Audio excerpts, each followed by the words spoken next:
porque ela seria a impressão ou a grafia de tipos, caracteres, que se imprimiam então os jornais utilizando esses caracteres nas gráficas, tudo tão mecânico, né? E essa palavra usada aí em 1 Timóteo capítulo 1. Paulo está dizendo, Deus não apenas me chamou, me amou, me escolheu, me separou e aprove revelar o seu Filho em mim, como ele disse escrevendo aos Gálatas capítulo 1, para que essa obra fosse realizada apenas em mim, tão necessitado, tão perdido, tão confuso com relação aos interesses de Deus. Assim depois ele se viu, alguém que achava que sabia tudo, não sabia nada, alguém que achava que servia a Deus, era contra os caminhos de Deus, como vimos, né? Então ele diz, mas obtive misericórdia para que eu me tornasse modelo, essa palavra, tipos, para todos os que hão de crer nele para a vida eterna. Então, meus irmãos, quando o nosso amado Senhor Jesus, Ele mesmo, encontra esse homem na estrada de Damasco e coloca a mão nesse barro disforme, Ele realiza algo tão precioso. E realmente, pela graça do Senhor, nós temos nele um grande modelo. Quando nós olhamos para o nosso Senhor Jesus, meus irmãos, nós temos muito mais que um modelo, não é? Ele está fora dessa ordem dos homens nesse sentido, do que ele é em si mesmo, sua gloriosa pessoa, não é? O santo de Deus. Mas quando nós olhamos o trabalho dele na vida dos servos, e neste caso nós estamos falando de Paulo, claro que podíamos falar de outros, mas estamos vendo quão especial ele foi na economia do Novo Testamento, não é? Certamente você reconhece isso. Então, quando nós olhamos para ele, nós estamos olhando para alguém que era um pecador. Nosso Senhor Jesus é um homem santo. Deixou-nos exemplo para seguirmos seus passos. Pedro vai dizer a sua epístola, porque ele não cometeu pecado, nem dolo algum se achou na sua boca. Mas quando nós olhamos para os vasos caídos, como todos nós éramos, e o Senhor Jesus colocar sua mão diretamente sobre esse vaso e deixar claro para ele que ele foi escolhido para ser um modelo. E até mesmo para conhecer o quanto importa sofrer pelo nome do Senhor. Que tremendas declarações que ele ouviu da boca de Ananias, que o batizou. Então o Senhor seguiu trabalhando esse vaso, e apenas quero passar por isso objetivamente, senão digo aos irmãos que nós gastaríamos a noite toda, por causa da beleza desse assunto. Vou só mencionar para você. O ministério do apóstolo Paulo durou um período de 33 anos. Não é interessante? 33 anos. Desde que o Senhor o encontrou em Damasco até o martírio, durante o império de Nero em Roma. Quando ele coloca a sua cabeça, assim nos diz a história, claramente a tradição, ele coloca a sua cabeça no tronco e a espada desce sobre o seu pescoço. E o irmão comentando sobre isso diz assim, e a cabeça do maior dos apóstolos foi rolada. Combati o bom combate, completei a carreira, guardei a fé. Então, esse homem caminhou com o Senhor por 33 anos, em 3 períodos nitidamente definidos, de 11 anos. Desde que o Senhor o encontrou na estrada de Damasco, até o momento em que Barnabé o encontra para levá-lo a Antioquia, para servir ali. Isso está em Atos 11. E Barnabé foi para Antioquia à procura de Saulo, para que cooperasse naquela obra entre gentios. Maravilhosa. Quando aqueles de Jerusalém enviaram Barnabé para lá, para ver o que estava acontecendo. E diz assim que Barnabé era um homem bom, cheio do Espírito Santo, olha isso, e de fé. Então Atos 11 diz assim, muita gente se uniu ao Senhor. E Barnabé viu o tamanho da obra do Senhor ali, porque ele era cheio do Espírito Santo. Ele discerniu, sim, o Senhor está aqui.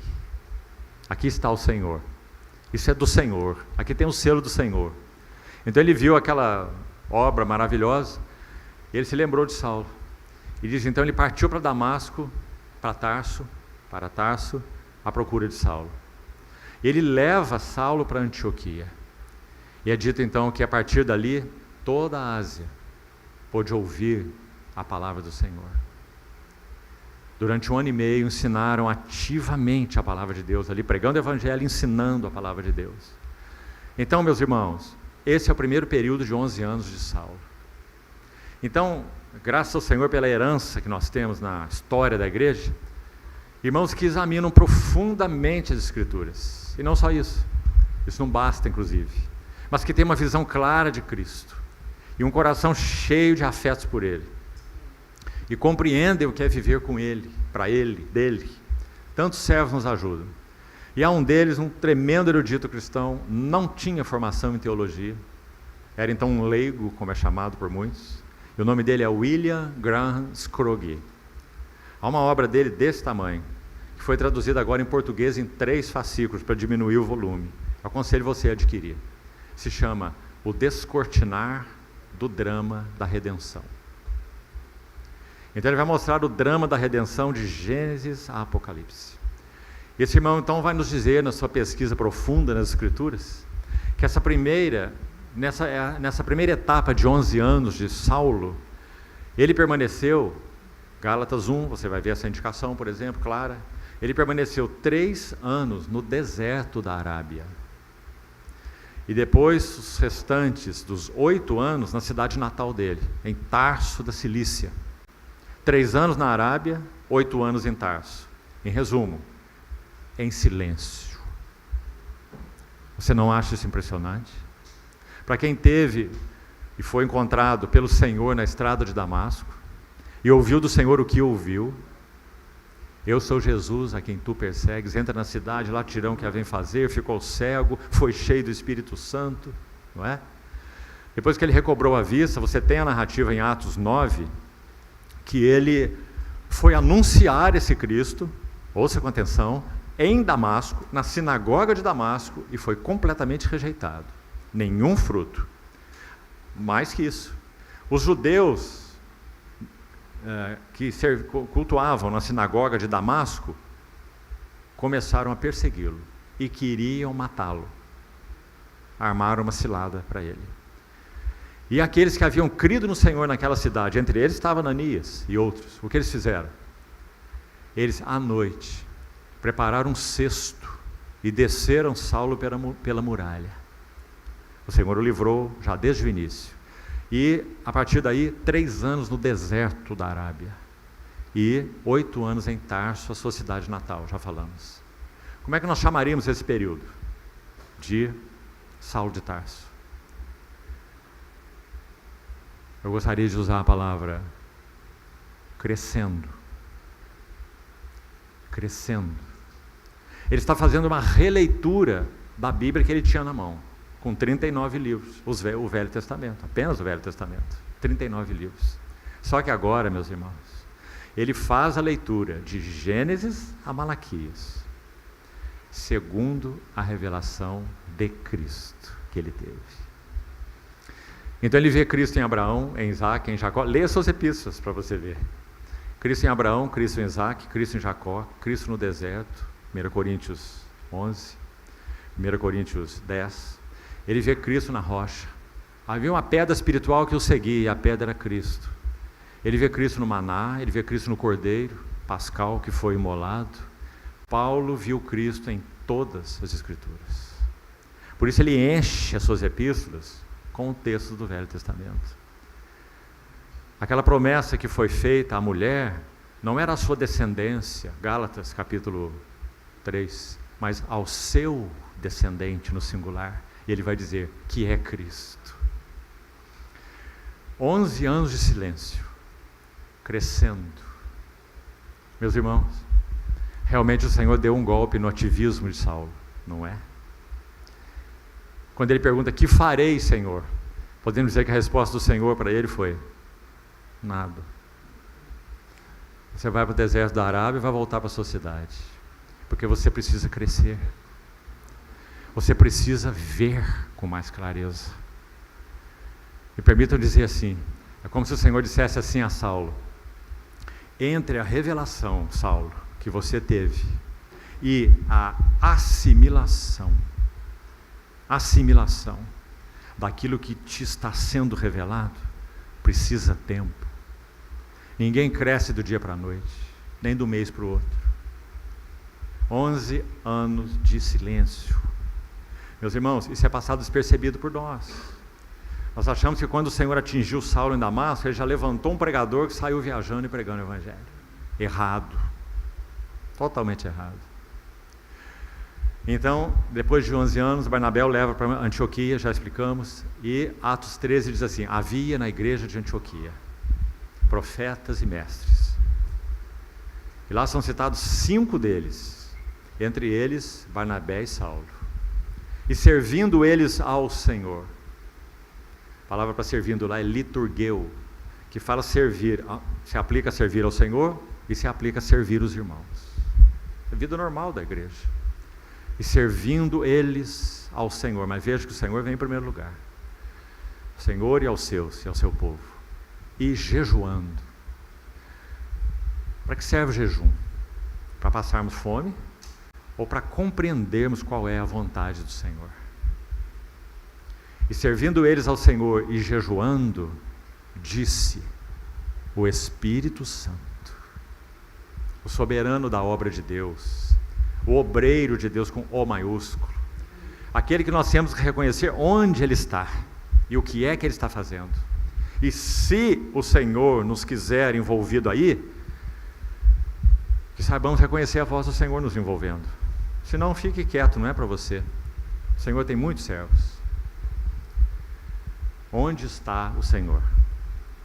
Então, a segunda etapa de 11 anos inicia aí. Vamos para a segunda etapa, mais 11 anos. Qual seria a palavra para designar a vida e o ministério de Paulo nesse segundo período? Para usar uma palavra, seria pregando. Primeiro, crescendo. Crescendo na solitude, a sós com Deus. Ele, o Senhor que lhe apareceu em Damasco, e a sua Bíblia.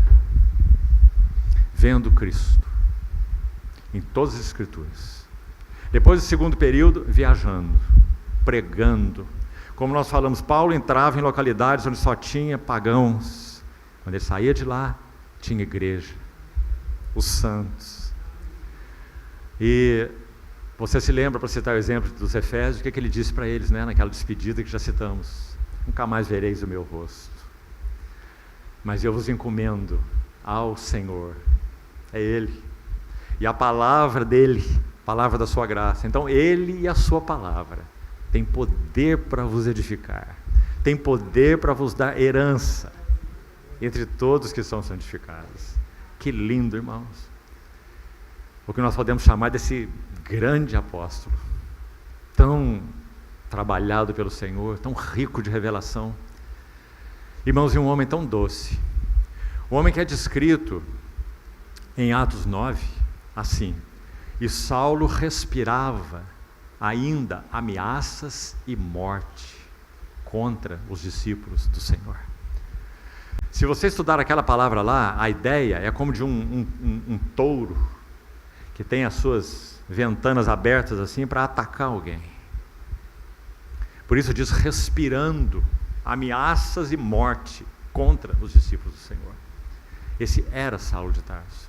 Agora, nessa segunda etapa de 11 anos que ele está pregando e viajando, depois que ele diz essa palavra para os presbíteros de Éfeso, você conhece o texto certamente, Atos 20, é dito que depois dele dizer especialmente essa palavra, nunca mais vereis o meu rosto, o texto continua assim: então eles, os presbíteros de Éfeso, abraçaram afetuosamente a Paulo, e o beijavam,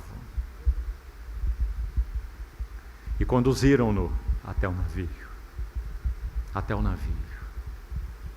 Nunca mais vereis o meu rosto. Irmãos, essa é a obra do Senhor. A obra do Senhor não é, estritamente falando, dependente de homem algum. A obra do Senhor é a obra do Senhor. E o Senhor, os vasos que Ele tem ao seu dispor, aqui, ali, acolá, até os limites que Ele tem determinado para cada um. Que linda é a obra do Senhor. Então, nesses 11 anos, Saulo está pregando, pregando. 3 viagens missionárias, milhares de convertidos e muitas igrejas. Ele carrega cada uma no seu coração, distante delas. Ele tem respeito por cada uma delas, muito respeito. Ele sabe que a representação do governo de Deus em cada assembleia local é dos anciãos. Ele não faz ingerências apostólicas em nenhuma das assembleias, porque ele sabe que o governo delas está sobre os ombros dos seus anciãos. Por isso ele chama os anciãos de Éfeso até ele e dá conselho para eles. Então, essa foi a segunda fase. E a terceira fase, e a última, a maioria do tempo ele está preso, em cadeias. Então, na primeira fase, crescendo, sozinho, solitude, deserto e Tarso. Aliás, esse mesmo estudioso, William Scroggie, sabe o que ele nos diz? Olha que lindo. Que quando ele escreveu 2 Coríntios 12, conheço um homem que há 14 anos foi arrebatado até o 3º céu e ouviu coisas inefáveis que não é lícito o homem referir, na cronologia da história dele, ele estava em Tarso. Não estava viajando, não estava pregando, estava em Tarso, quieto. Lá podemos dizer no anonimato, lá onde ele nasceu, esperando, aguardando, crescendo. Até que então Barnabé vai em busca dele. Crescendo, primeiros 11 anos. Pregando, 3 viagens missionárias. Segundo período de 11 anos. E o terceiro período, maioria do tempo preso. Qual palavra usaríamos? Derramando-se. Porque, meus irmãos amados, esse servo do Senhor compreendeu o que o Senhor Jesus, como registrado nos evangelhos só mais tarde, então Paulo não tinha conhecimento desse texto, que vamos citar aqui, o texto de Maria de Betânia ungindo o Senhor. Quando Maria de Betânia derrama o que era precioso para ela, o nardo que ela guardava, segundo a história e a tradição, as mulheres que aguardavam o casamento, as mulheres virgens aguardando seu esposo, elas tinham um pequeno tesouro num frasco. O frasco já tinha um certo valor, porque ele era de alabastron, lá do Egito. Então ele era importado. O próprio vaso já era um vaso distinto. Mas o que tinha dentro dele era muito mais precioso. Quando Marcos descreve esse relato, diz, um nardo preciosíssimo. É a palavra de Marcos, preciosíssimo. Então, Maria de Betânia, que foi, naquele tempo, a única que pôde compreender as angústias do coração do Senhor Jesus antes da crucificação. Só Maria. Pedro não. Pedro estava lá. Todos poderão te negar, mas eu irei contigo até a morte. Mas Maria compreendeu a agonia do coração do Senhor. Quando o Senhor partiu, partiu o pão, comeu a última Páscoa e separou um pão, separou um cálice, que era os da Páscoa, ele separou e ele instituiu algo novo. Este é o cálice de uma nova aliança, este é o meu corpo, tomando aquele pão. Então é dito naquele evento, registrado por Lucas, nesse caso, Lucas 22, palavras do Senhor assim, a minha alma está, tenho desejado ansiosamente comer convosco esta Páscoa, antes do meu sofrimento. Antes do meu sofrimento. Nós estamos na última noite do nosso Senhor Jesus. Dali ele iria para o Getsêmani, do Getsêmani seria preso e crucificado. Então, Maria de Betânia, 6 dias antes, no sábado anterior a essa sexta-feira que o Senhor foi crucificado, no sábado anterior, o Senhor vai a Betânia. O Senhor pernoitou muitas vezes em Betânia. Nos evangelhos, um objeto de estudo e meditação para você, estão registradas 7 visitas do Senhor a Betânia. E possivelmente ele fez muito mais. Ele tirou o lar de Betânia de um estágio e elevou o lar de Betânia para outro estágio. Então, 6 dias antes da Páscoa, ele foi a Betânia, ele é ungido por Maria. Você sabe o que aconteceu? Judas disse, mas o que é isso? Que desperdício, tanto dinheiro aí, 300 denários, podia ser, os pobres poderiam ser favorecidos. Outro evangelista vai dizer que ele disse isso porque ele era ladrão e tirava tudo que era lançado na bolsa. Mas Maria, quando fez isso, nosso Senhor Jesus a cobre imediatamente, digamos, com as suas asas e diz assim: deixai-a, deixai-a. O que ela fez foi por mim. Os pobres sempre os tendes convosco, mas a mim, meus irmãos, veja esse a mim nem sempre me tendes. E ele completa dizendo: ela se antecipou para o meu sepultamento. Agora, o mais importante, escute: e eu vos digo, disse o Senhor, onde for pregado o Evangelho, onde for pregado o Evangelho, em todo o mundo, será contado o que ela fez, para a memória sua, dela. Não é assim? Pense comigo. Quando você pregou o Evangelho, certamente já pregou muitas vezes, você contou a história de Maria de Betânia? Não, você não contou, certamente não contou. Talvez um ou outro aqui possa ter contado, mas não é isso que fazemos quando pregamos o Evangelho. Então o que o Senhor quis dizer? Ele quis dizer que ela compreendeu o objetivo do Evangelho. Qual é o objetivo do Evangelho? Estritamente falando, é cuidar dos pobres? Não. Você se lembra quando houve aquele concílio em Jerusalém, em Atos 15, e eles chegaram àquela conclusão com o parecer sábio de Tiago? Está se lembrando desse relato? Então vai dizer assim que eles deram aquelas cartas para os gentios, que eles se abstivessem de relações sexuais ilícitas, de carne sufocada, etc., por causa da igreja judia, que foi então a origem dela, o início. E foi recomendado que eles se lembrassem dos pobres. Então Paulo disse assim: o que eu me esforcei por fazer. Quer dizer, me esforcei não é no sentido de que eu poderia me esquecer, não. Ele diz: eu tomei iniciativas para que isso fosse feito, para que os pobres não fossem esquecidos. Então sim, é claro que tem lugar para isso, irmão. Se a igreja não tiver esse coração, quem terá? Não é? Mas qual é o objetivo do Evangelho? O objetivo do Evangelho é levar a cada um daqueles que o recebe a se derramarem aos pés do nosso Senhor Jesus. Então nosso Senhor Jesus, digamos, ousou lançar a pessoa que naquele tempo era o seu maior embaixador sobre a terra, no que concerne a pregação do Evangelho, a amplitude do alcance e tudo mais, sem dúvida era Saulo, não é? Ele lançou na prisão. E meus irmãos, o que aconteceu lá? Na prisão domiciliar de Roma, aqui que nós estamos agora, ele escreveu 4 epístolas. Nos 2 anos que ele ficou preso na prisão domiciliar em Roma, que pagava aluguel pela casa dele, ele escreveu as epístolas aos Efésios, aos Colossenses, aos Filipenses e a Filemon. Aqui citei na ordem cronológica: Efésios, Colossenses, Filipenses e Filemon. Olha que lindo. Os filipenses o amavam, mandaram donativos para ele nessa prisão pelas mãos de Epafrodito. E esses donativos chegaram até ele. Quem sabe, umas mudas de roupa, era assim que era. Umas moedas, para que ele pudesse pagar o aluguel, inclusive, da casa. Ele pagou pela sua prisão. Inclusive, ele era um cidadão romano. E imagine Epafrodito chegando lá. Arriscou a vida, está escrito na Epístola aos Filipenses, adoeceu.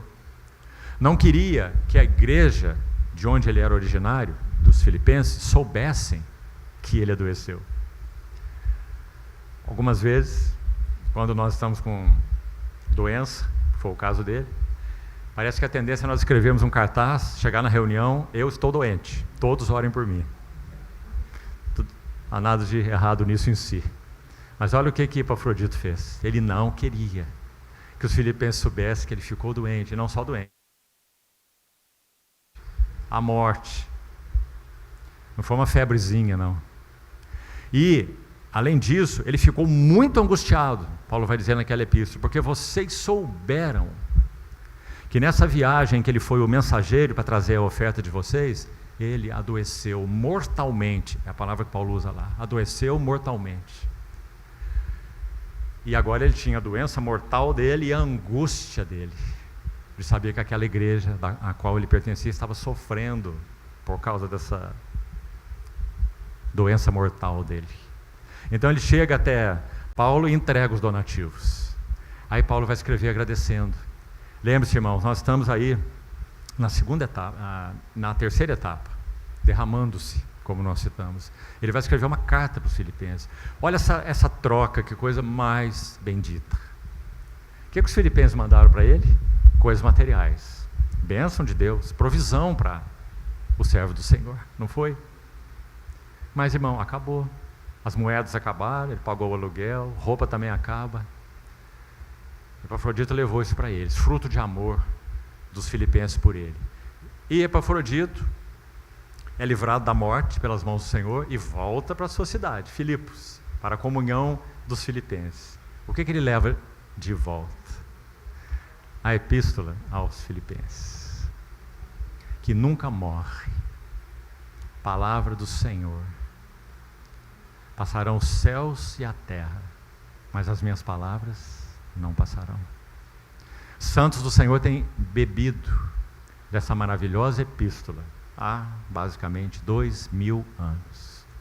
Então lá estava esse servo do Senhor se derramando, porque Paulo compreendeu que ele não foi chamado pelo Senhor simplesmente para ser um servo, que ele foi chamado para o Senhor para que ele próprio se derramasse ao Senhor. E essa é a unção de Maria de Betânia. O objetivo do Evangelho, guarde isso, irmão. Onde for pregado o Evangelho, em todo o mundo será contado o que ela fez, para a memória sua. Então, isso resume a vida dele nessas 3 etapas de 11 anos, exatamente assim. 3 períodos de 11 anos. Agora, nessa prisão ele escreve a epístola aos Efésios, é aí que nós estamos. O que nós podíamos dizer sobre essa epístola? Qual é o tema dela? O tema dela é o eterno propósito de Deus. Agora, meus irmãos, se nós estamos tratando do Deus eterno, olha a seriedade dessa frase, que é usada aqui em Efésios 3:11. O eterno propósito, vontade, determinação, propósito de Deus, o Deus vivo, o Deus eterno, o Deus único, que Ele estabeleceu, firmou, e agindo Ele, quem impedirá? Ele estabeleceu em Cristo Jesus. Olha o tamanho dessa frase. Então a pergunta para nós: será que temos entendido, particularmente nessa epístola, onde essa frase está, qual é exatamente esse eterno propósito de Deus em Cristo? Nós sabemos descrevê-lo? Queria dizer algo a você. Nesses anos servindo ao Senhor, lá no passado, já ouvi pessoas descreverem o propósito eterno de Deus com essa frase. Veja bem, o propósito eterno de Deus é ter uma família de filhos semelhante ao seu filho. Bom, essa frase é extraída de Romanos capítulo 8, certo? Ele, aos que de antemão ele conheceu, ele também os predestinou para serem conformes ou conformados à imagem do seu filho, para que o seu filho seja o primogênito entre muitos irmãos, certo? Agora, será que essa frase descreve o supremo propósito de Deus? A resposta é não. Não descreve. Porque essa frase toca um aspecto do propósito de Deus que tem a ver com os filhos, com a igreja. Que eles sejam transformados à imagem do seu filho. Então essa frase não descreve o eterno propósito de Deus. Então qual é a frase que descreve o eterno propósito de Deus? Aqui na Epístola aos Efésios, vamos caminhar agora com ela. Abra, por favor, o capítulo 1, versículos 9 e 10. Veja o que está escrito aí. Efésios 1, 9 e 10. Desde o versículo 3, quando Paulo inicia assim: bendito Deus e Pai do nosso Senhor Jesus Cristo, que nos tem abençoado com toda sorte de bênção espiritual, não é assim? Nas regiões celestiais em Cristo. Assim como nos escolheu em união com Ele, nos escolheu nele, antes da fundação do mundo, para sermos santos, irrepreensíveis perante Ele, em amor nos predestinou para Ele, para a adoção de filhos, segundo o bom prazer, beneplácito da sua vontade, para o louvor da glória da sua graça, que Ele derramou abundantemente sobre nós, em toda sabedoria e prudência. Aí já chegamos no verso 9, não é? Diz assim, desvendando-nos. Olha que palavra importante.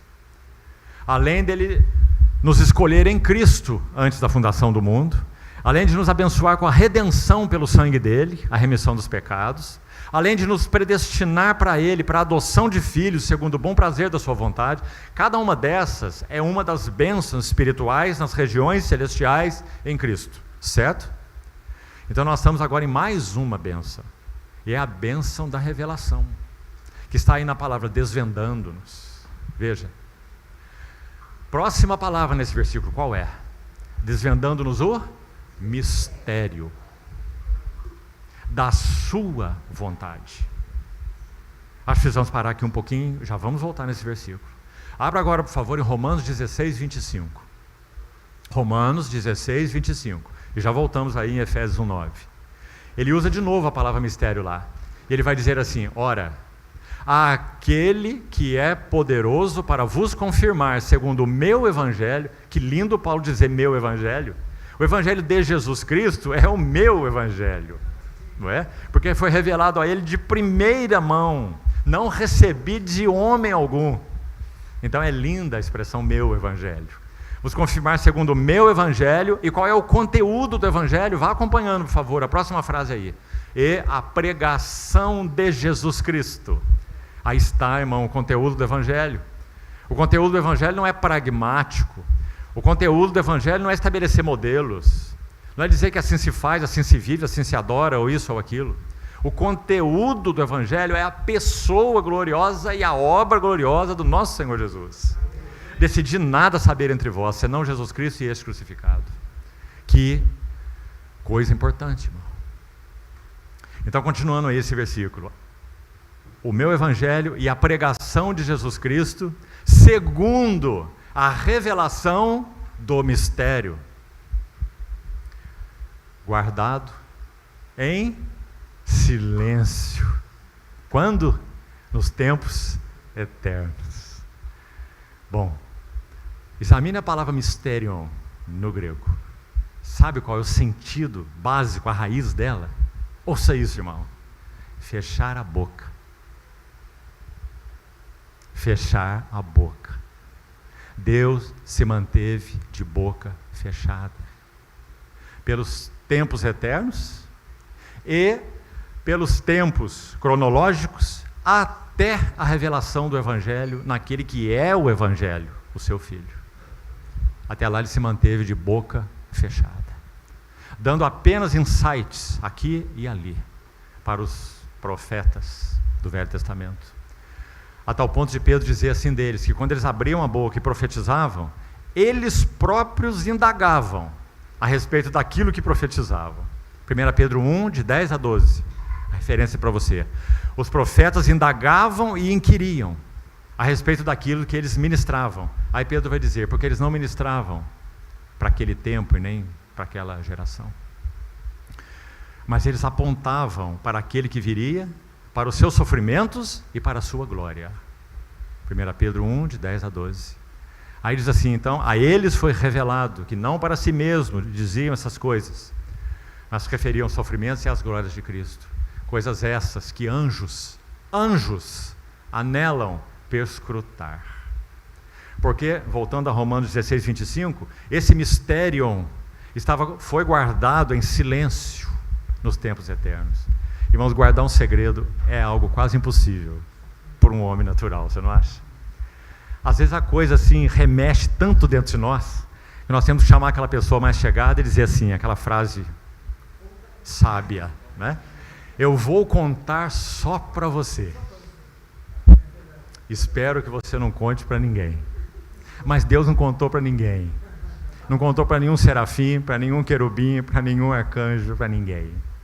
Boca fechada, guardado em silêncio nos tempos eternos. E quando então ele criou o homem e colocou no jardim, e o homem falhou, então ele começa a anunciar em pequenos insights, flashes, aqui ou ali, o que é que ele tinha no seu coração desde toda a eternidade. Então vamos resumir desde já, para voltarmos ao texto de Efésios 1:9, qual é esse mistério guardado em silêncio nos tempos eternos? Efésios 1:9. Desvendando-nos, graças a Deus por esse desvendando, irmãos, nós estaríamos às cegas, nós não compreenderíamos nada do propósito eterno de Deus se Ele não decidisse desvendar. Desvendando-nos o mistério da sua vontade. Obrigado, irmão. Espero que a outra luz não esteja faltando, só essa, né? Desvendando-nos o mistério da sua vontade. Já explicamos o que é o mistério. Agora olha a próxima frase. Segundo é de acordo com o seu beneplácito. Palavrinha que não se usa mais no português coloquial, né? E significa o seu bom prazer. Ou seja, Deus ficou de boca fechada pelos tempos eternos e com seu coração cheio de prazer nessa que é a sua vontade. Desvendando-nos o mistério da sua vontade, segundo o seu beneplácito, que propusera em Cristo. Então, olha aí o verso 10, verso importante demais nessa epístola. De fazer convergir nele. Oh, meus amados irmãos, isso fala tudo sobre todas as coisas, não é? Tudo convergir nele. Tudo que não converge nele não é dele, não provém dele. Tudo que não converge nele não é ministério do Espírito Santo, porque o ministério do Espírito Santo é fazer tudo convergir nele. Ele me glorificará, porque ele irá receber do que é meu e vou-lo-á de anunciar. João 16:13. E ele continua assim: tudo, não é alguma coisa, partes, tudo que o Pai tem é meu. Por isso que eu vos disse, ele vai receber do que é meu e vou-lo-á de anunciar. Então, meus irmãos, o Espírito Santo é o edificador da igreja. O Espírito Santo é o obreiro de Deus. Se o Espírito Santo for entristecido, não entristeçais o Espírito de Deus, no qual for selados para o dia da redenção. Se o Espírito Santo for resistido, Estevão disse para aqueles que o apedrejaram, que conheciam o Deus da aliança, Yahvé, eram judeus: vós sempre resistis ao Espírito Santo, como fizeram os vossos pais. Paulo escreve aos Tessalonicenses: não apaguem o Espírito Santo e não desprezem profecias. O falar inspirado, ungido de Deus. O autor de Hebreus escreve no capítulo 10 que aqueles que estavam sendo tentados por pressão, os cristãos hebreus, a darem um contra-testemunho da sua fé e voltarem ao arraial judaico, eles dizem: vocês estariam ultrajando o Espírito da graça e calcando com os pés o sangue da aliança. Então olha essas palavras: entristecer o Espírito, apagar o Espírito, resistir ao Espírito e ultrajar o Espírito. Porque o Espírito Santo é o obreiro de Deus. Sem ele nada pode ser realizado. Por isso esse querido servo do Senhor, o mesmo Paulo, aqui na mesma epístola aos Efésios, vai dizer: não vos embriaguem, não vos embriagueis com vinho, porque nisso há dissolução, mas enchei-vos do Espírito, falando entre vós com salmos, instruindo-vos, aconselhando-vos uns aos outros, sujeitando-vos uns aos outros no temor de Cristo. Ah, meus queridos irmãos, quando é que o Senhor tenha misericórdia de nós? Quando é que nós vamos recuperar na igreja de Deus o significado do ministério do Espírito Santo? Quando? Porque sem ele nada pode ser realizado na obra de Deus. É o Espírito Santo que ilumina, é o Espírito Santo que revela, é o Espírito Santo que usa a palavra logos e a transforma em palavra viva, é o Espírito Santo que convence do pecado, é o Espírito Santo que mostra Cristo, é o Espírito Santo que leva ao arrependimento, é o Espírito Santo que nos conduz de glória em glória, transformados à sua imagem pelo Espírito do Senhor. Que ministério maravilhoso, irmãos. Há muito tempo atrás, para ser preciso, há 45 anos atrás. Um jovem que também, nessa época eu era jovem, já fui jovem. E esse querido irmão, reuníamos juntos numa determinada assembleia, e ele teve no seu coração o desejo de fazer teologia. Ele entendia que por esse caminho ele iria servir o Senhor. Jovem puro. E ele foi para o seminário fazer teologia. Quando ele entrou no seminário, ele narrou para mim o seguinte: éramos muito amigos, muito chegados. Ele disse assim: irmão, a primeira coisa que quis fazer lá com meus colegas de sala era buscar alguns para termos uma reunião de oração. E eles disseram assim: para que orar? Está tudo escrito aqui, é só estudar. Um dos professores entrou numa sala de aula com a Bíblia na mão, entrou na sala, foi até a sua mesa, mostrou a Bíblia para eles, depois foi de novo até a porta, abriu a porta e escorou a porta com a Bíblia.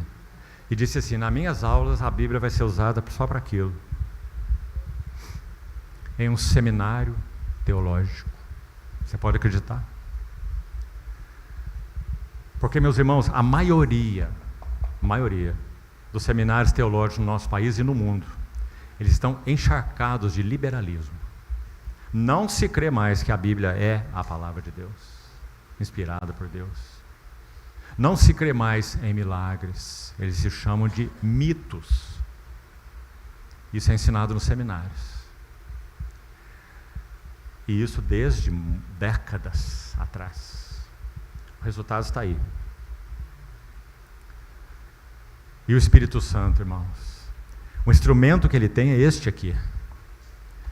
Mas se ele é visto dessa maneira que nós falamos, o Espírito Santo está sem instrumentos. O Espírito Santo está sem espada, cortante de 2 gumes. O Espírito Santo não tem o material para vivificar no coração daqueles que pelo menos se chamam igreja, ou se chamam santos do Senhor. Porque essa palavra não é vista assim, ela não é assim. Ela tem mitos, ela tem sombras. O Velho Testamento então esquece, aquilo é história para os judeus. Para que então através da história eles possam saber a descendência do Messias e etc. Interpretar tipologia para eles é objeto de zombaria. Tipologia não existe. A obra de Mackintosh, as notas sobre o Pentateuco, é completamente negligenciada. Na maioria dos seminários, ela nem é indicada na maioria dos seminários, e é um tesouro precioso. Charles Mackintosh, notas sobre o Pentateuco. Uma obra totalmente cristocêntrica. Quando você estuda essa obra, irmão, são 6 volumes. Você nunca mais vê a Bíblia da mesma maneira. Por causa da revelação de Cristo. Nos personagens, nos tipos, nas sombras, em tudo. Então, meus amados irmãos, verso 10 de Efésios 1. De fazer convergir.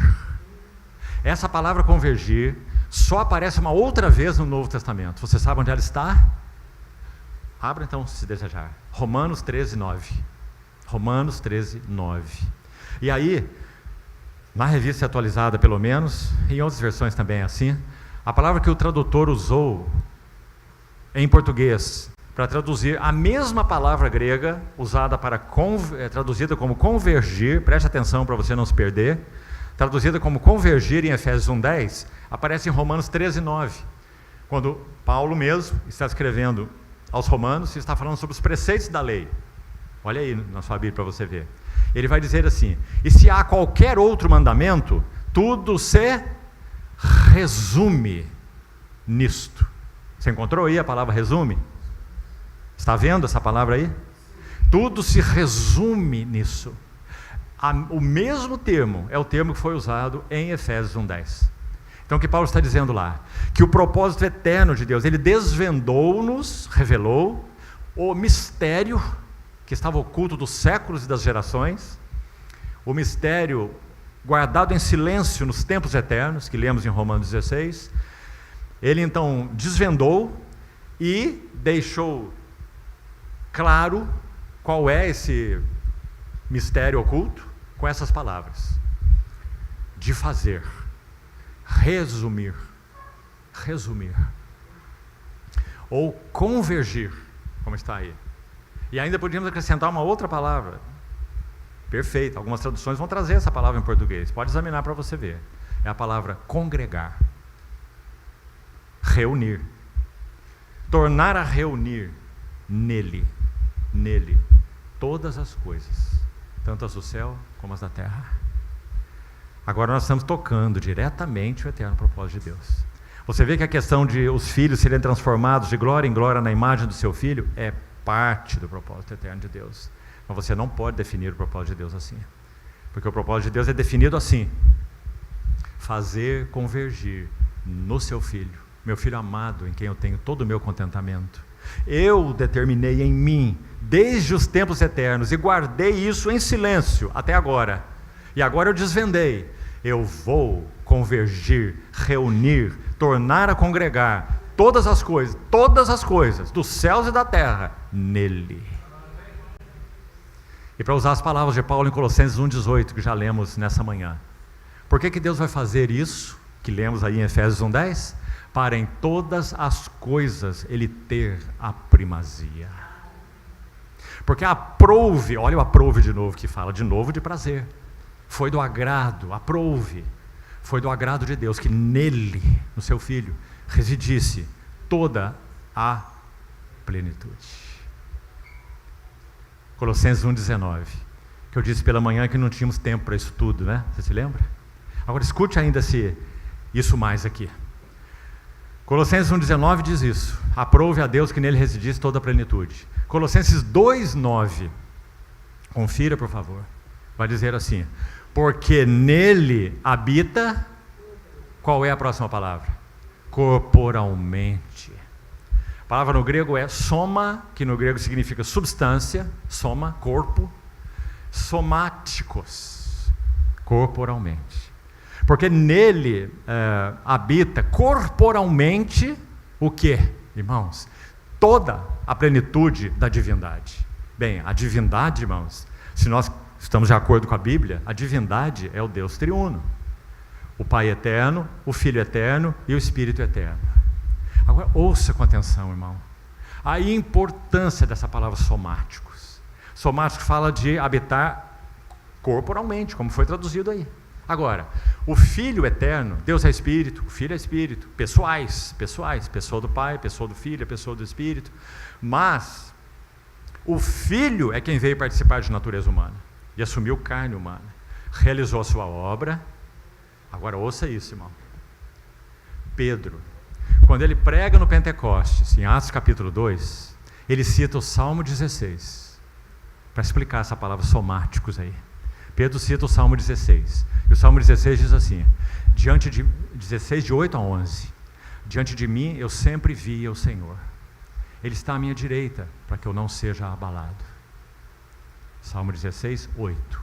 Esse foi o segredo do Senhor Jesus na sua vida vitoriosa. Por que Ele foi vitorioso na vida? Por que Ele conseguiu não viver para si mesmo? Ele tinha uma vontade.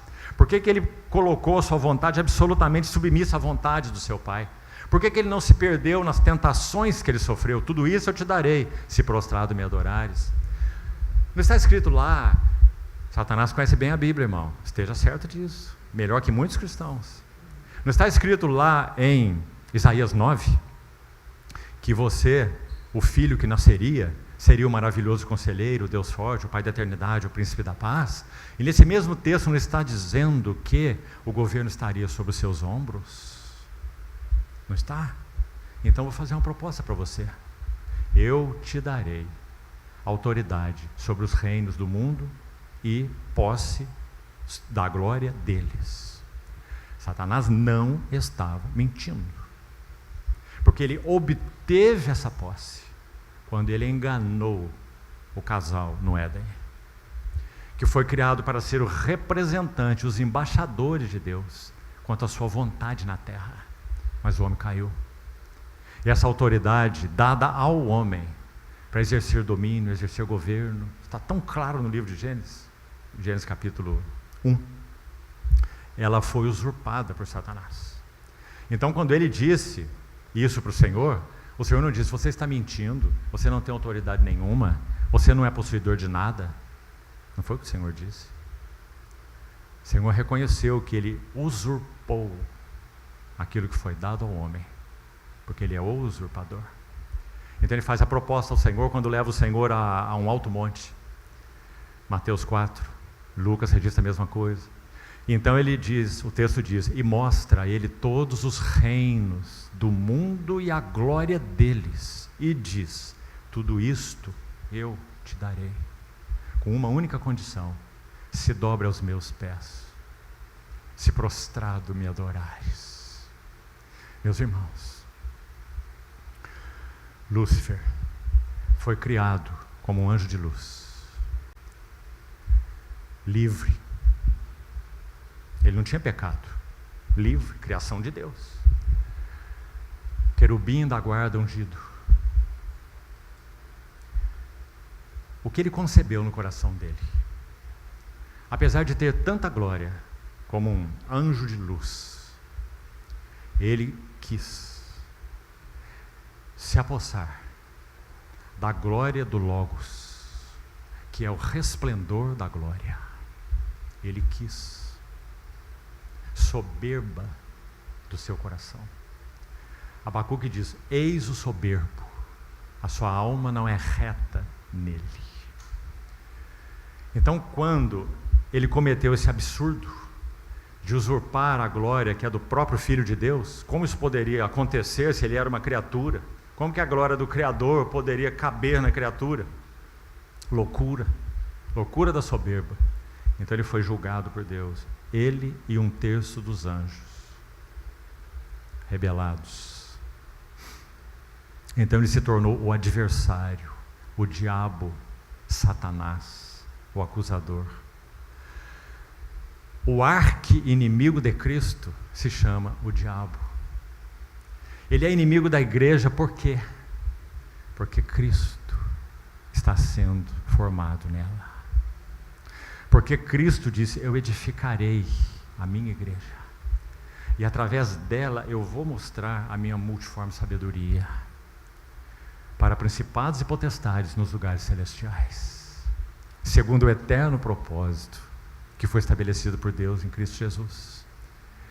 Então, meus irmãos, ele buscou usurpar essa glória e foi julgado. Quando ele oferece isso ao Senhor, todos os reinos te darei, o Senhor então responde a ele, você sabe, né? Como o Senhor respondeu, só ao Senhor teu Deus adorarás, e só a Ele darás culto. O que Satanás fez foi propor um caminho para o Senhor obter o reino, porque Ele é rei, o Senhor, para obter o reino, a glória e o governo sobre o mundo, por um caminho que não fosse a cruz. Um atalho, caminho alternativo. Satanás disse, é meu, e eu te entrego esse governo, desde que você se dobre aos meus pés. Então, meus irmãos, voltando ao texto de Efésios 1:10, fazer convergir, resumir nele todas as coisas, nos céus e na terra. Paulo acrescenta em Filipenses assim, que na revelação da glória final do nosso Senhor Jesus, diante dele, todo joelho, e agora ele vai mostrar em quais esferas, ele abrangeu todas, diante de Jesus de Nazaré, o homem, o varão aprovado por Deus, todo joelho nos céus, todo joelho na terra, mas também todo joelho debaixo da terra se dobrará, e toda língua confessará que Jesus Cristo é o Senhor, para a glória de Deus o Pai. E então, Efésios 1:10 estará plenamente cumprido. Fazer, resumir, convergir, congregar nele todas as coisas, tanto as do céu como as da terra. Agora, mais um detalhe sobre essa palavra convergir aí, muito importante, irmão, muito importante. O termo grego é grande, é complicado. Anakephalaiomai. Esse ana, que é o prefixo dessa grande palavra aí, esse kephale, é a palavra grega para cabeça, kephale, de onde temos no português encéfalo, cefale. Então, Anakephalaiomai.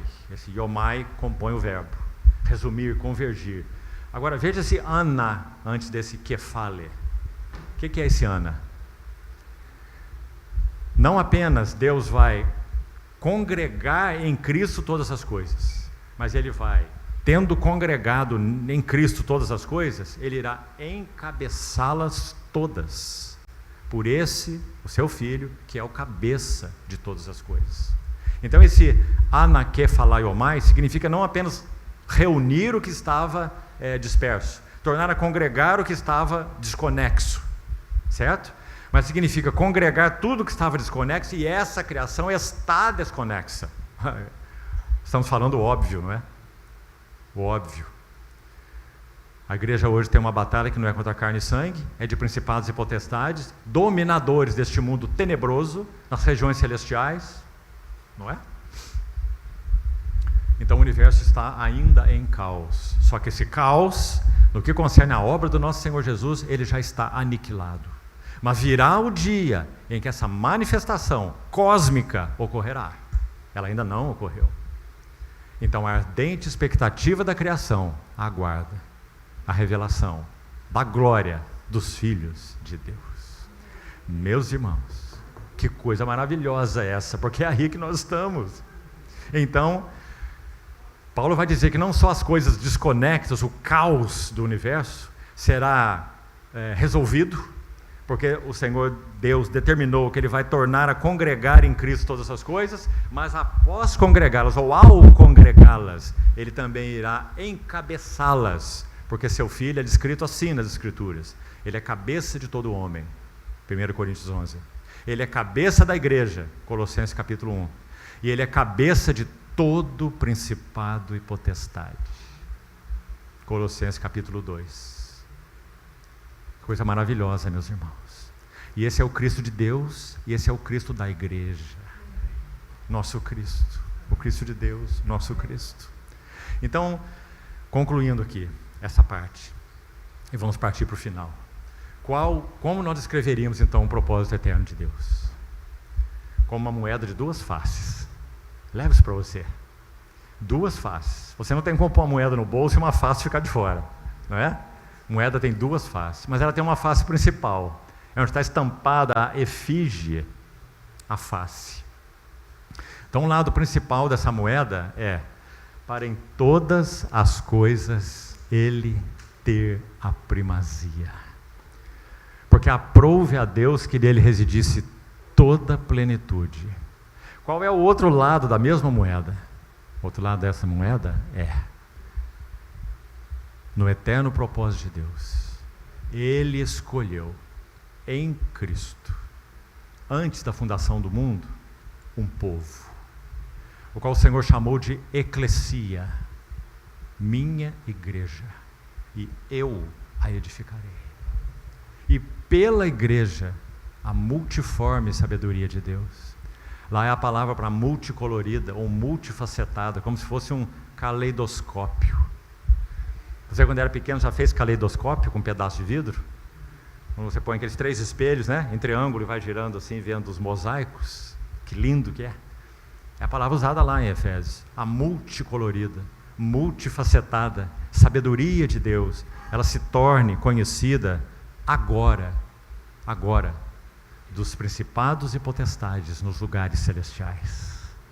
Irmãos, por isso que Paulo escreveu aos Coríntios que a igreja é um espetáculo, tanto a homens quanto a anjos. E ali particularmente ele cita o ministério apostólico. Temos nos tornado espetáculo, tanto a homens quanto a anjos. Meus irmãos, a igreja é didática para os anjos. Os anjos aprendem do caráter de Deus, bondade, misericórdia, luz, amor, graça, coisa que eles não compreendem por experiência. A igreja é didática para os anjos. Na igreja, os anjos, arcanjos, querubins e serafins conhecem o amor de Deus, conhecem a misericórdia de Deus, atributos que tocam diretamente o caráter de Deus. Como você acha que um anjo eleito, como os escritores do Novo Testamento os chamam, Judas inclusive, anjos eleitos. Como que eles conheceriam misericórdia? Eles não sabem o que é pecado. Como eles conheceriam graça? Eles são anjos santos. Então eles olham para a igreja e veem o barro disforme, vidas caídas, condenadas, depravadas, nos quais o Senhor e Mestre colocou a mão e está transformando-os de glória em glória na sua própria imagem. Esse é um espetáculo, tanto para homens quanto para anjos. Meus irmãos, e nós estamos incluídos nesse espetáculo maravilhoso. Foste vós que escolhestes a mim, eu vos escolhi a vós outros. Bendito seja o nosso Senhor. Nós não merecemos nada. Nada.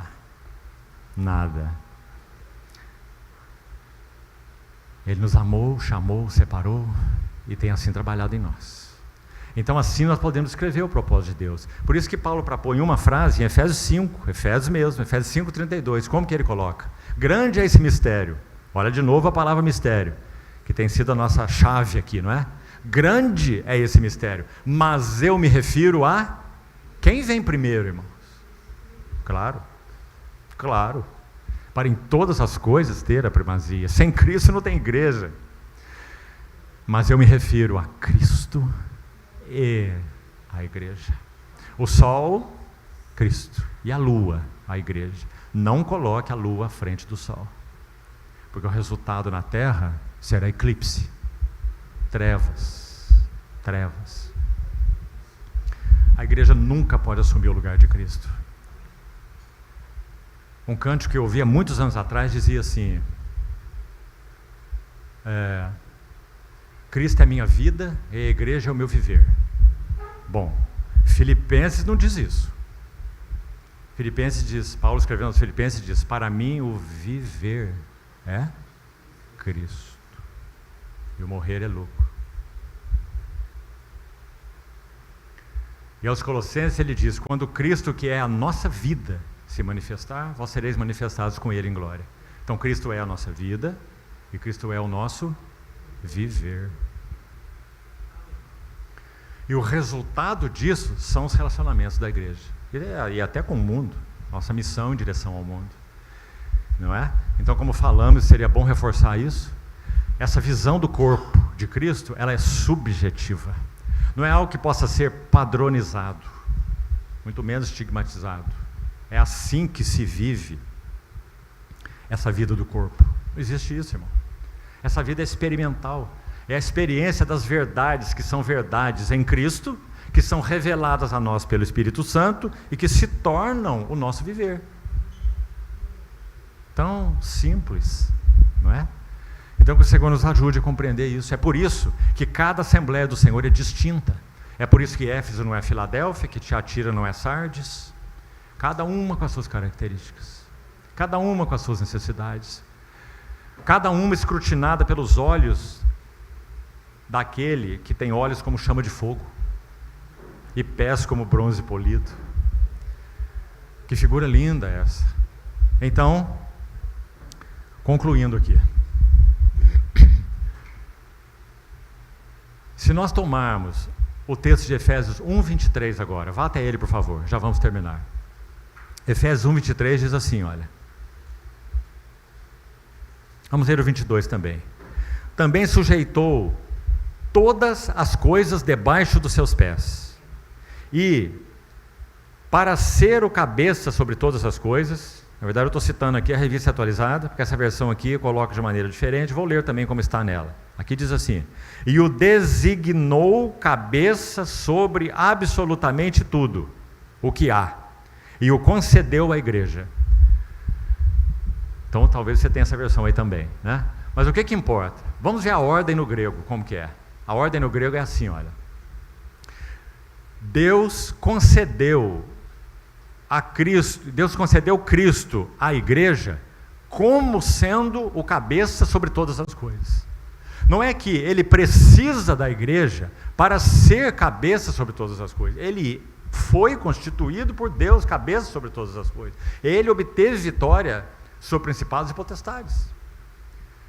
Então ele é o cabeça sobre todas as coisas, cabeça de todo homem, cabeça da igreja, cabeça de todo principado e potestade. E como cabeça sobre todas as coisas, assim, nessa qualidade de cabeça sobre tudo e sobre todas as coisas, Deus o deu à igreja. Então esse que encabeça todas as coisas também é o cabeça da igreja.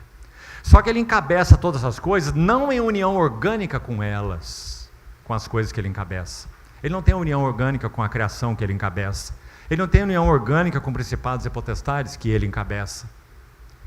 Mas ele tem união orgânica com a igreja que ele encabeça. Então por isso aqui é dito que ele o deu como cabeça sobre todas as coisas, ele o deu à igreja. Olha a próxima frase, 23, que é o seu corpo. Então somente a igreja tem essa posição e tem esse privilégio. Ela é corpo daquele que é o cabeça sobre todas as coisas. E aí, meus irmãos, nós chegamos a um tema que precisaríamos de outra sessão. É o que Paulo chama de o novo homem da nova criação. Ele vai dizer que agora, aos olhos de Deus, há um novo homem de uma nova criação. E ele é um homem composto. Ele é o homem que tem como cabeça Jesus Cristo, o cabeça exaltado no trono. E tem como corpo, tem como complemento, um corpo de muitos membros. Isso está em 1 Coríntios 12:12. Porque assim como o corpo é um e tem muitos membros, e todos os membros, sendo muitos, constituem um só corpo, assim com respeito a Cristo. Os estudiosos das Escrituras, vou te dizer que você não tem como não concordar com eles, viu? É só você ler o versículo. Eles vão dizer que aí está um dos versos em que a palavra Cristo é mencionada no sentido coletivo. Por isso ele não usou o termo Jesus, Cristo. Porque você está vendo que ele está falando de um corpo plural? Ou será que nós podíamos dizer que Jesus Cristo é um corpo que tem muitos membros? Quanto a pessoa dele? Não. Ele é o homem de Deus exaltado, o varão aprovado por Deus no trono. E ele é a cabeça de um corpo que tem muitos membros. Então ele dizendo, assim como o corpo é um e o corpo tem muitos membros, e todos os membros, sendo muitos, constituem um só corpo, assim também com respeito a Cristo. Olha o que ele disse, irmão. Olha a importância disso. Paulo chamou isso, escrevendo aos Coríntios, de nova criação. E aos Efésios capítulo 2, de novo homem. Derrubou a parede de separação que havia entre eles, gentios, judeus, para que dos dois criasse, porque não havia, criasse em si mesmo, pela cruz, ele criou em si mesmo um novo homem. E não é um homem coletivo, claro, ele está falando de dois povos, judeus para cá, gentios para lá, com uma parede de separação que ele derrubou na cruz e fez dos dois, claro, dos que creem, dentre esses dois, judeus e gentios, ele fez um novo homem. Não é coletivo, irmão? Não é coletivo? Fazendo a paz. Paulo diz, de ambos fez um novo homem de uma nova criação. Meus irmãos, Paulo viu isso com tanta beleza, Paulo viu isso com tanta clareza. Por isso ele escreveu o que falamos em Romanos 8. Há uma ardente expectativa na criação, e ela aguarda, não apenas a revelação de Jesus Cristo, sim, essa epifaneia do Senhor Jesus é o evento mais maravilhoso que nós aguardamos, não é? Que na verdade o mundo verá essa manifestação da glória dele. A igreja particularmente aguarda sua parousia, sua presença com os seus santos, não é? Quando isso ocorrer, não apenas a glória de Cristo será vista por toda a criação, o glorioso Cristo, mas com Ele, a igreja, os seus santos, porque é um novo homem de uma nova criação. Vamos lembrar, já para concluir, o que ele falou aos Colossenses capítulo 1? Primogênito aqui, primogênito ali. Lembra que nós falamos? Primogênito de toda a criação, mas também primogênito entre os mortos. Colossenses 1,18. E ele inicia assim aquele versículo, Colossenses 1,18. Ele é a cabeça do corpo, vírgula, da igreja. Ponto. Próxima frase. Ele é o princípio. Por favor, estude isso aí. Princípio do quê? Ele tanto era o princípio de toda a criação, porque foi Ele que criou todas as coisas, sem Ele nada do que foi feito se fez. No princípio era o Verbo estava com Deus e o Verbo era Deus. João capítulo 1, versículo 1. Que princípio é esse? É um princípio antes de qualquer princípio. Quando não havia nada nem ninguém, só o Deus triuno. Nesse princípio, no princípio era o Verbo era, porque Ele não é criado. No princípio era o Verbo estava com Deus e o Verbo era Deus. Agora o verso 2, João repete. Ele estava no princípio com Deus, mencionou o princípio de novo. E logo no verso 3 ele vai dizer, todas as coisas foram criadas, feitas por intermédio dele. Você está ouvindo bem, irmão? João mencionou 2 princípios. Um princípio que é antes do tempo e do espaço, só havia Deus, o Deus eterno, na comunhão trina, perfeita, maravilhosa, não é? E João menciona o princípio da criação. O Verbo estava com Deus lá no princípio eterno, e o Verbo estava com Deus no princípio da criação, porque Ele é o Criador. Sem Ele nada do que foi feito se fez. E agora em Colossenses 1,18 você tem de novo a palavra princípio. Então, Ele é a cabeça do corpo, vírgula, da igreja, ponto. Ele é o princípio, olha aí a palavra de novo. Próxima frase, o primogênito de entre os mortos. Está claro agora? De que princípio ele está falando então? Aí, nesse verso, ele é princípio do quê? Ele é princípio de uma nova criação. Aquele que está em Cristo é uma nova criação. Segundo aos Coríntios 5. Gálatas, nem a circuncisão, nem a incircuncisão é coisa alguma, Paulo vai dizer, mas o ser uma nova criação. Irmão, só o bendito Espírito Santo do Senhor pode abrir os nossos olhos para ver a beleza desse quadro. Um novo homem composto. Cristo, a cabeça gloriosa. Um corpo de muitos membros. E a ardente expectativa da criação aguarda a revelação da glória. Não só daquele que é o resplendor da glória, mas da glória dos filhos de Deus. Para isso nós fomos chamados. E você lembra que lá, quando Paulo fala isso em Romanos 8, ele fala assim, por isso, veja o que ele fala, e por isso o que? É essa revelação. Nosso espírito geme. E o Espírito de Deus geme. Assim como a criação geme. Você tem 3 gemidos em Romanos 8. Você já observou? Criação geme e suporta angústia até agora. Nós também gememos em nosso espírito, aguardando a adoção de filhos, ruios tessia, colocados em uma posição de filhos maduros de Deus, não uma creche de bebês espirituais. Gememos, nós mesmos gememos, Romanos 8, em nosso espírito, aguardando a adoção de filhos. E Romanos 8, 26, vai dizer assim, e também o Espírito nos assiste, dá suporte em nossa fraqueza, porque não sabemos orar como convém. Mas o mesmo Espírito intercede por nós, olha aí de novo o ministério do Espírito Santo aí, ele intercede por nós com gemidos inexprimíveis por nós, mas Ele os exprime em nós e através de nós. Intercessor dentro de nós é o Espírito Santo. Eu vos enviarei um outro Consolador. Ele é intercessor dentro de nós. Esse intercessor dentro de nós, ele geme por meio de nós, ele geme em direção ao intercessor no trono. Nós, Igreja de Deus, temos 2 intercessores. Um intercessor está no trono, o outro intercessor está em nós. Nosso Senhor Jesus no trono e o Espírito Santo em nós. E os 2 são um, não são? Mesma vontade, mesmo propósito, mesmo interesse. Então nós não sabemos orar como convém, mas o Espírito intercede por nós, sobremaneira. Ultrapassa o que pedimos, ultrapassa o que pensamos, porque Ele tem clareza com relação a essa intercessão. Um dia, quando estivermos na presença do Senhor, nós vamos ser agradecidos, porque boa parte das nossas orações nunca foram respondidas, porque foram equivocadas, tinha motivação errada, tinha foco errado. Mas o Espírito Santo intercede de maneira pura e plena. O verso que eu estou citando termina assim, olha, porque segundo a vontade de Deus é que Ele intercede pelos santos. Sabe qual é a vontade de Deus quanto a nós?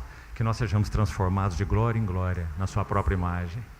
E é nessa direção que o Espírito Santo intercede, para que então essa mão misericordiosa do nosso Senhor no trono, o intercessor no trono, Ele possa nos conceder misericórdia e graça para socorro em ocasião oportuna.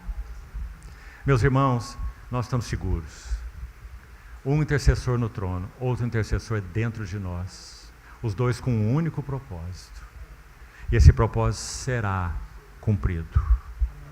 O que nos resta? Hebreus 3:7. Assim como diz o Espírito Santo, hoje, se ouvirdes a sua voz, não endureçais os vossos corações. Salmo 95, esse versículo. 3 vezes é citado em Hebreus 3 e 4. 3 vezes, a mesma ênfase. Hoje, se ouvirdes a sua voz, não endureçais os vossos corações. E sabe qual é o tema daquele capítulo? É esse aqui. A mesma ideia que estamos compartilhando em Efésios. É o pleno propósito de Deus, o pleno propósito de Deus, mostrando que a geração do deserto, escolhida, separada, que estava debaixo do sangue do Cordeiro, mar vermelho aberto, comeram do maná, tiveram Moisés, ouviram a palavra do Senhor, mas caíram no deserto. Não puderam entrar por causa da incredulidade. Temamos, pois, que sendo-nos deixada a promessa de entrar no descanso, suceda que algum de vós tenha falhado. Porque a palavra que ouviram não lhes aproveitou, porque não foi misturada com fé naqueles que a ouviram. Nós, porém, que cremos, entramos no descanso. Meus amados irmãos, esse é o eterno propósito de Deus. Se nós não estivermos claros quanto a isso, quero dizer para os irmãos, para concluir, mesmo as pequenas coisas da vida relacional, do culto, da adoração da igreja, serão afetadas. Porque isso que Paulo chamou de a visão celestial, ela é absolutamente governante. Agora, já que falamos isso, escute isso também. Não somos nós que governamos, que administramos, que manuseamos a visão celestial. É a visão celestial que nos governa. Se realmente a temos, nós somos governados por ela. Ninguém vai nos dissuadir dela. Ninguém vai colocar um outro objeto que se interponha nela. Pelo que, ó rei Agripa, eu não fui desobediente à visão celestial. Ele a descreve de maneira tão linda nessas escrituras que saíram da pena dele, Paulo, pelo Espírito Santo. E aí, eu queria que você abrisse em Efésios 4:10 e nós vamos terminar. Se nós vimos que em Efésios 1:10 é dito que todas as coisas, e todas as coisas significam todas as coisas. Todas as coisas serão reunidas, congregadas e encabeçadas no Filho, segundo o bom prazer da vontade de Deus. Isso, meus irmãos, ele estabeleceu, lembre-se, Efésios 3:11, segundo o eterno propósito que ele estabeleceu. Irmãos, o que Deus estabelece, está estabelecido. E ponto final. Não há plano B, porque Deus não precisa de plano B. Ele estabeleceu o seu eterno propósito em Cristo Jesus.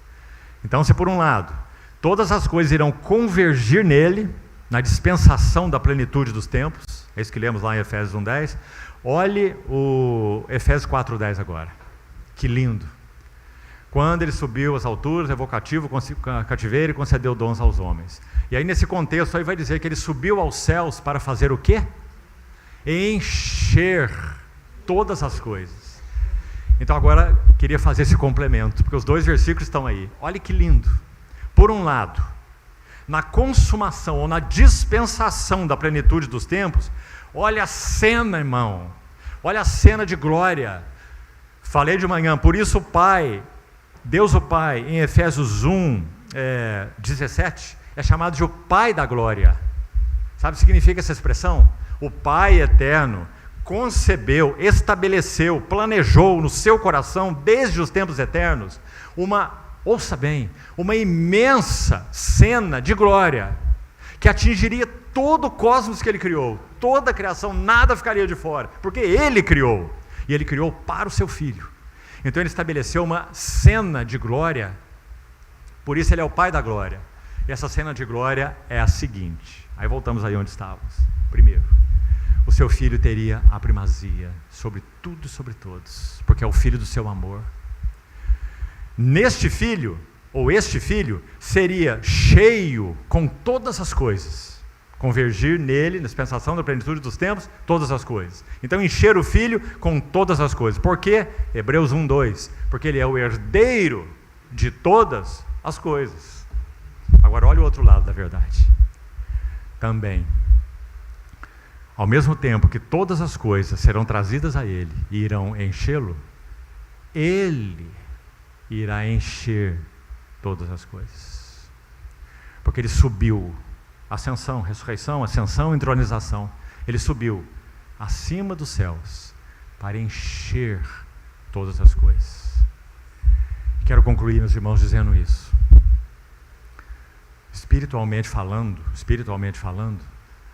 nós perdemos o fôlego, você não acha? Nós precisamos que o Espírito Santo nos ajude. Porque o Monte Everest é muito alto para nós. Se tentarmos subir lá, vamos ter problema grave. Agora, Paulo subiu nesse monte. E ele está olhando assim para baixo e dizendo: vou ajudar vocês. Vou jogar umas cordas aí, vocês segurem, eu vou puxando, vou vendo a medida de cada um, mas eu quero trazer vocês para cá, para o que eu vi, para o que eu conheço, e para o que o Espírito Santo me deu a bênção de registrar. Eu quero que os olhos de vocês, olha a oração dele em Efésios 1, iluminados os olhos do vosso coração para saberdes qual é a esperança do seu chamamento. Por que ele nos chamou? Hein? Qual é a riqueza da glória da herança de Deus, sua herança, nos santos? E qual é a suprema grandeza do seu poder que ele exerceu em Cristo, ressuscitando os mortos? Então, irmão, Cristo será cheio com todas as coisas, porque Ele as criou e porque Ele é vencedor sobre todas elas. Ele é possuidor de todas elas, Ele triunfou sobre todas elas. Mas também Ele encherá todas as coisas. Como será que explicaríamos essa frase? Vou tentar ajudar. Quando da revelação do propósito eterno de Deus, glorioso Cristo, mostrar sua face de novo para essa criação caída e trazer a ordem para o caos. Quando isso acontecer, em cada ponto desse universo caído, isso inclui a Terra, mas não só a Terra, porque principados e potestades estão em ambientes celestiais, mundo tenebroso, hostes espirituais do mal nas regiões celestes. Efésios 6. Quando o Senhor Jesus se mostrar, não apenas Ele será cheio com todas as coisas, mas Ele encherá todas as coisas, no sentido de que cada rincão e recanto desse universo terá uma marca, uma estampa, uma expressão da glória desse glorioso Cristo, que é o resplendor da glória. É por isso que até mesmo principados e potestades, hostes espirituais do mal, dominadores deste mundo tenebroso, dobrarão os seus joelhos e confessarão: Jesus Cristo é o Senhor. Irmãos, nós estamos na iminência de que essa maravilha se cumpra. Que o Senhor nos ajude a não nos envolvermos com nada que não toque diretamente esse propósito eterno. Ele passa por tantas nuances, não é? Ele passa pelas nossas vidas, Ele passa pelos nossos pensamentos, Ele passa pelos nossos amores, Ele passa por aquilo que buscamos, Ele passa por onde estão os afetos do nosso coração. Não junteis tesouros sobre a terra, onde traço ferrugem corrói, não podeis servir a dois senhores, não é? Por quê? Porque esse Cristo exclusivo, Paulo escreve para Tito assim: ele separou para si um povo exclusivamente seu, zeloso de boas obras. Ele, palavras agora de Tiago no capítulo 4, ele enviou para habitar em nós o Espírito Santo, que anseia por nós com ciúmes. O Espírito que Ele fez habitar em nós. Espírito Santo, irmão, geme por você. O Espírito Santo se angustia por você, para que nós sejamos ajustados ao que o Senhor tem no seu coração. Ele se angustia se nós estamos nos distraindo de Cristo. Ele se angustia se nosso amor está sendo dividido. Ele se angustia se nós estamos resistentes e impedindo que, ouvindo de alguma maneira o falar dele aqui, na Bíblia, num livro, na comunhão, através do mundo, às vezes, a boca de alguém do mundo, de alguma maneira, o Senhor pode nos falar através dela. Quantas vezes isso ocorre? E o Espírito Santo se entristece, porque nós estamos resistindo àquilo que ele está dizendo. Entrega, chega, deixa, muda de postura, abandona esse pensamento, vira essa página e tanta coisa mais. Abandona esse ambiente. Não entrega seu ouvido mais a isso e nem os seus olhos. O Espírito Santo anela por vós com ciúmes, o Espírito que ele fez habitar em vós. Então, meus irmãos, vamos terminar aqui. E o que eu gostaria de fazer amanhã, vai ser o nosso último período, é o seguinte: vamos abrir a epístola de Paulo aos Coríntios e vamos entrar em assuntos de relacionamentos e de serviço, para que então nós possamos dar um passo mais nessa questão de recuperar o testemunho do Senhor. Não é em metodologias e nem em estratégias, é segundo o que nós temos ensinado na palavra do Senhor. Então vamos fazer isso com a ajuda do Senhor amanhã pela manhã, e vamos ver como essa carta é magnífica nesse sentido. Nos ensinar a vivermos a vida da igreja, nos ensinar a servirmos uns aos outros, nos ensinarmos a respondermos a esse propósito eterno de Deus, e até mesmo nos corrigir, aqui ou ali. É uma carta de correção. Então, até onde tivermos tempo amanhã pela manhã, vamos buscar fazer isso. Cada elemento que compartilhamos aqui, meus irmãos, desde o primeiro assunto dos golpes que Saulo levou, tocam diretamente a recuperação do testemunho do Senhor. Então, por favor, não jogue essas anotações na sua gaveta. Leve, para usar a linguagem de Cantares, lá para o seu jardim fechado com o Senhor. E jogue essas sementes lá no jardim. E regue com oração, para que o Senhor possa encontrar mais caminho em nós, mais amplo. E nós possamos ser, meus irmãos, mesmo que uma pequena parcela, mas que dispôs o seu coração para reconhecer o que o Senhor está fazendo nessa hora. E eu digo aos irmãos, viajando por aí há muitos anos, que eu tenho ficado muito agradecido ao Senhor, pelo que Ele tem feito no nosso país, especialmente de 5 anos para cá. Tenho servido o Senhor há 40 anos. Esses 5 anos têm sido muito especiais. Sabe em que sentido? O Senhor tem despertado o coração dos seus santos para buscar um renovo da visão de Cristo. Muitos estão surrados, estão cansados, estão frustrados, estão desesperançados, mas tem um gemido no coração deles. E o gemido deles é: onde estás, Senhor? Queremos ver a Jesus, como os gregos disseram para Filipe. Nós temos visto esse gemido em muitas esferas. A maioria delas, irmãos, nem conhece, mas está aí. Bocas estão sendo levantadas para o céu e dizendo: Senhor, renova-nos. O antídoto para renovar cristãos cansados, segundo o livro de Hebreus, é uma visão renovada das glórias do nosso Senhor Jesus. Nada mais pode nos renovar, nada. É só trocar 6 por meia dúzia. Mas a visão de Cristo nos renova, refrigera, restaura, reanima, encoraja, estimula. Que o Senhor faça assim conosco, na sua imensa misericórdia, irmãos. Vamos orar. Querido Pai Celestial, colocamos juntos uma vez mais nossas vidas diante do Senhor.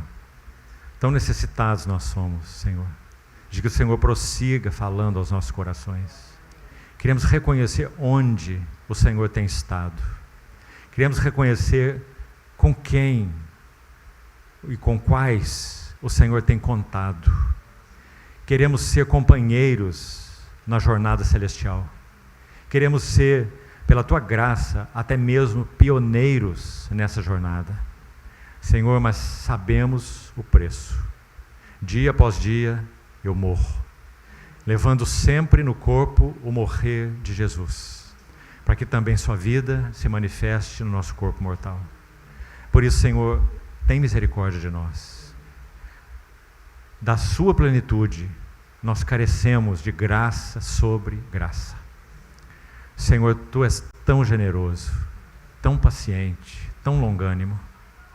Ajuda-nos, Senhor, a não abusar da tua longanimidade e nem de tua graça.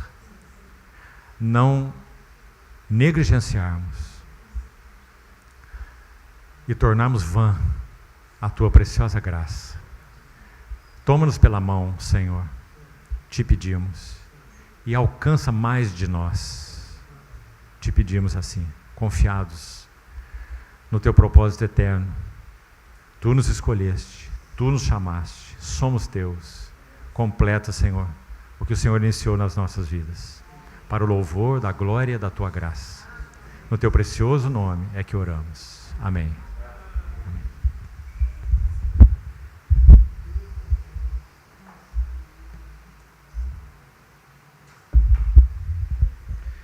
Amém, irmãos.